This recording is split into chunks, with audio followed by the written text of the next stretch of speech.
Hello दोस्तों, आज के वीडियो में आप सबके लिए लाए हैं NCERT solution for class 9 social science political science chapter number 1। Chapter का नाम है समकालीन विश्व में लोकतंत्र।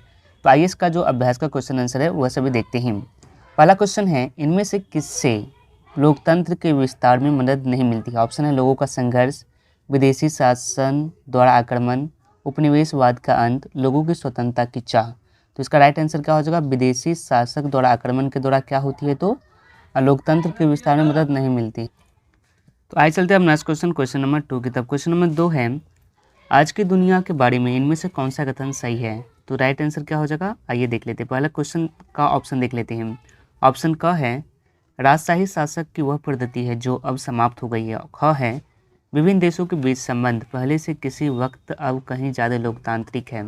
ग है, आज पहले के किसी दौर से ज़्यादा देशों में शासकों का चुनाव लोगों के द्वारा हो रहा है। घ है, आज दुनिया में सैनिक तनाशा नहीं रह गए हैं। तो इसका राइट आंसर क्या हो जाएगा? आज पहले से किसी दौर से ज़्यादा देशों में शासकों का चुनाव लोगों के द्वारा हो रहा है। ओके, नेक्स्ट क्वेश्चन 3 है, निम्नलिखित वाक्यांशों में से किसी एक का चुनाव करके इस वाक्य को पूरा करना है। वाक्य क्या है? अंतर्राष्ट्रीय संस्थाओं में लोकतंत्र की जरूरत है ताकि, इसका आंसर क्या होगा? ताकि दुनिया के सभी देशों के साथ समान व्यवहार हो। ओके, तो आइए चलते हैं अब नेक्स्ट क्वेश्चन, क्वेश्चन नंबर 3 के। क्वेश्चन नंबर 4 है, इन देशों और इसके लोकतंत्र की राह में मेल बिठाना। तो आइए इसका आंसर हम आपको बता देते हैं। ये है चिले। चिले क्या हो जाता है? तो सैनिक तानाशाही की समाप्ति है लोकतंत्र की, और यह उसका प्रसार था। नेपाल क्या था? तो राजा ने अपने अधिकार छोड़ने पर सहमति दी। पोलैंड का क्या हो जाएगा? एक दल के शासक का अंत हुआ। थाना में ब्रिटिश उपनिवेशी शासक से आज़ादी मिली। ओके, तो आइए चलते हैं हम नेक्स्ट क्वेश्चन नंबर 5 क्या है, गैर लोकतांत्रिक शासन वाले देशों के लोगों को किन किन मुश्किलों का सामना करना पड़ता है? इस अध्याय में दिए गए उदाहरणों के आधार पर इस कथन के पक्ष का तर्क देना है। तो आइए देख लेते हैं। तो इसका राइट आंसर हो जाएगा, गैर लोकतांत्रिक शासन प्रणाली में सत्ता एक व्यक्ति या एक पार्टी में निहित होती है। गैर लोकतांत्रिक देशों में लोगों को अनेक कठिनाइयों का सामना करना पड़ता है, जिससे मुख्य निम्नलिखित है। जिसमें पहला है, शासक सत्ता और हिंसा पर आधारित होता है। शासक सत्ता और हिंसा पर आधारित होता है, लोगों पर अनेक प्रकार के अत्याचार किए जाते हैं और विदेशियों को मार दिया जाता है। चिली में जनरल ऑगस्टो पिनोशे ने 1973 में 3000 से अधिक लोगों को मार दिया। ओके, इसके बाद ख में उदाहरण है, व्यक्ति को कोई महत्व नहीं है। गैर लोकतांत्रिक देशों में व्यक्ति को कोई महत्व नहीं दिया जाता है। ग है, अधिकारों और स्वतंत्रता का न होना। गैर लोकतांत्रिक देशों में लोगों को अधिकार तथा स्वतंत्रता प्राप्त नहीं होती है। कोई व्यक्ति शासक की आलोचना नहीं कर सकता है। चिले में सैनिक तानाशाह पिनोशे ने अनेक विरोधियों को जेलों में डालकर मार दिया। ओके, नेक्स्ट क्वेश्चन नंबर 6 है, जब सेना लोकतांत्रिक शासन को उखाड़ फेंकती है तो सामान्य कौन सी स्वतंत्रताएं छीन ली जाती है? तो इसका आंसर हो जाएगा, जब किसी लोकतांत्रिक देश में सेना लोकतंत्र के स्थान पर सैनिक तानाशाह की स्थापना करती है तब प्रायः लोगों से निम्नलिखित स्वतंत्रताएं छीन ली जाती है। जिसमें क है, भाषण देने तथा विचार प्रकट करने की स्वतंत्रता। ख है, संघ या समुदाय बनाने की स्वतंत्रता, पार्टी बनाने की स्वतंत्रता।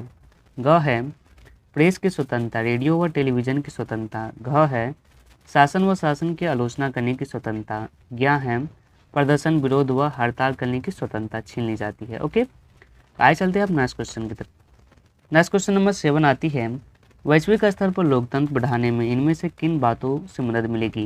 प्रत्येक मामलों में अपने जवाब पक्ष में तर्क देना है। तो क है, मेरा देश अंतर्राष्ट्रीय संस्थाओं को ज़्यादा पैसा देता है, इसीलिए मैं चाहता हूं कि मेरे साथ सम्मानजनक व्यवहार हो और मुझे ज़्यादा अधिकार मिले। तो इसका आंसर क्या हो जाएगा क का?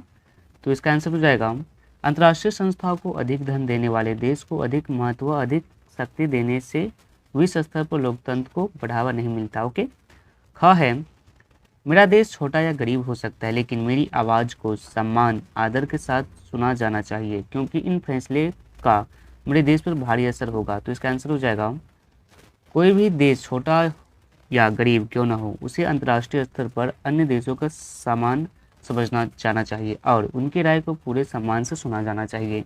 इससे छोटे देशों में समानता व स्वतंत्रता की भावना में वृद्धि होती है, जो कि विश्व स्वतंत्र व लोकतंत्र को बढ़ावा देती है। ग है, अंतर्राष्ट्रीय मामलों में अमीर देशों की ज़्यादा चलनी चाहिए, गरीब देशों की संख्या ज़्यादा है, सिर्फ इसके चलते अमीर देश अपने हितों का नुकसान नहीं होने दे सकते। तो इसका आंसर हो जाएगा अमीर देश को अंतर्राष्ट्रीय मामलों में अधिक महत्व देने से विश्व स्तर पर लोकतंत्र को कोई बढ़ावा नहीं मिलेगा। इससे अमीर देश गरीब देशों को का शोषण करेंगे, जिससे लोकतंत्र में गिरावट आएगी। एवं घ है भारत जैसे बड़े देश की आवाज़ का अंतर्राष्ट्रीय संगठनों में ज़्यादा वजन होना ही चाहिए। तो इसका आंसर हो जाएगा अंतर्राष्ट्रीय संगठनों में भारत जैसे बड़े देशों की बात को अधिक महत्व देने से लोकतंत्र मजबूत होगा। इससे भारत जैसे अन्य लोकतांत्रिक देशों में समानता और स्वतंत्रता की भावना का विकास होगा। ओके, तो आइए चलते हैं अपने नेक्स्ट क्वेश्चन की तरफ। नेक्स्ट क्वेश्चन नंबर 8 है, नेपाल के संकट पर हुई एक टीवी चर्चा में व्यक्त किए गए 3 विचार कुछ इस प्रकार से थे। इनमें से आप किसे सही मानते हैं और क्यों? तो पहला वक्ता है, भारत एक लोकतांत्रिक देश है, इसीलिए राजशाही के खिलाफ और लोकतंत्र के लिए संघर्ष करने वाले नेपाली लोगों के समर्थन में भारत सरकार को ज़्यादा दखल देना चाहिए। कथन वक्ता, तो इनमें से कौन सा है यही हम सही बता देते हैं।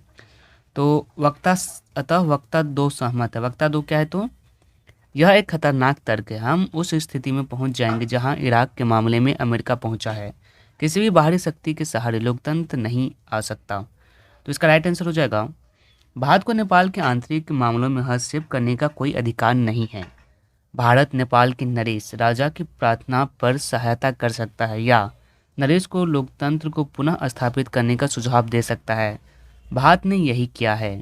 अतः वक्ता 2 से सहमत है। अमेरिका के इराक के अंतर्राष्ट्रीय मामलों में हस्तक्षेप को विश्व जनमत ने समर्थन नहीं दिया। ओके, तो आइए चलते हैं अब नेक्स्ट क्वेश्चन की तरफ।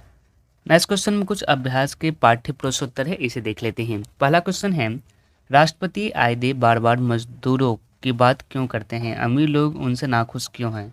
तो राष्ट्रपति मजदूरों के हितैषी थे।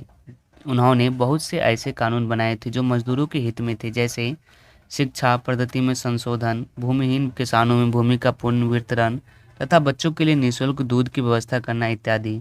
मजदूरों के अधिक से अधिक कल्याण के लिए ही उन्होंने बार बार मजदूरों की बात की।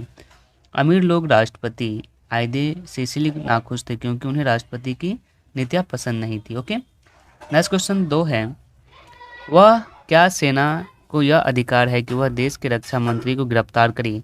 क्या सेना को देश के किसी नागरिक को गिरफ्तार करने का अधिकार होना चाहिए? तो इसका आंसर हो जाएगा, लोकतांत्रिक सरकार में सेना को किसी देश के रक्षा मंत्री अथवा नागरिक को गिरफ्तार करने का अधिकार नहीं होता। तानाशाही शासन में यह संभव हो सकता है। ओके, नेक्स्ट क्वेश्चन नंबर 3 है, पोलैंड में एक स्वतंत्र मजदूर संघ क्यों इतना महत्वपूर्ण था? मजदूरों संघों की जरूरत क्यों है? तो पोलैंड में मजदूर संगठन सॉलिड रॉक्स इसीलिए इतना महत्वपूर्ण था क्योंकि इसके सामने सरकार को हार माननी पड़ी। सरकार को मजदूरों के साथ एक 21 सूत्री करार पर हस्तक्षेप कर हड़ताल समाप्त करवाना पड़ी थी। मजदूर संगठनों का गठन मजदूरों के हितों की रखवाली करने के लिए किया जाता है। मजदूर संघों के माध्यम से ही सत्ता में बैठे नेता उनके हितों के प्रति सचेत होते हैं तथा मजदूरों की भलाई के लिए कानून बनाते हैं। ओके, नेक्स्ट क्वेश्चन है, क्या कोई वैश्विक सरकार होनी चाहिए? अगर हो तो उनका चुनाव किससे करना चाहिए और उसके पास क्या अधिकार होना चाहिए? तो आपका राइट आंसर हो जाएगा, विश्व में लगातार बिगड़ रही शांति व्यवस्था की स्थापना के लिए एक विश्व सरकार होनी चाहिए। विश्व की एक संसद बनाई जानी चाहिए। इस सरकार को विश्व में शांति स्थापना का अधिकार होना चाहिए तथा इसके लिए उसके पास अंतर्राष्ट्रीय पुलिस तथा अंतर्राष्ट्रीय सेना होनी चाहिए। ओके, तो आज के वीडियो में बस इतना ही। वीडियो पसंद आया तो लाइक कीजिएगा, चैनल को सब्सक्राइब जरूर कीजिएगा। इसका PDF डिस्क्रिप्शन में देखने को मिल जाएगा, आप वहां से डाउनलोड कर सकते हैं। Thank you.